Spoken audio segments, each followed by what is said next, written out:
ఇశ్రాయేలుకి దారి చూపించే న్యాయాధిపతిని చేసేసాడు. అంటే ఇవన్నీ చదువుతుంటే మనకేమనిపిస్తుందండి, పరిశుద్ధాత్ముడు ఎక్కడుంటే అక్కడ పనికి రాని వారు పనికొచ్చేవారిగా మారుతారు. పిరుకోలు ధైర్యవంతులు అవుతారు, పనికి రానోళ్ళు పనికొచ్చే పాత్రలు అవుతారు.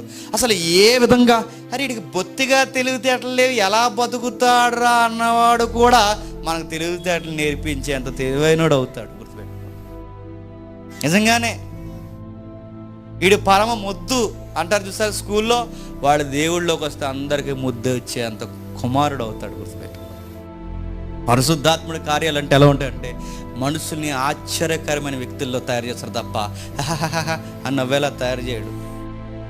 నవ్వుతున్నారు కదా స్టూల్లో కూర్చొని, నవ్వుతున్నారు, కింద పడుతున్నారు, అది కాదు పరిశుద్ధాత్ముడు అంటే వాళ్ళని చూస్తుంటే ఇంటెలిజెన్స్లా కనబడతారు. గుర్తుపెట్టుకో, అంత బాగా వాడబడతారు వాళ్ళు, అంత బాగా సొసైటీకి ఒక దిక్చూసి అయిపోతారు.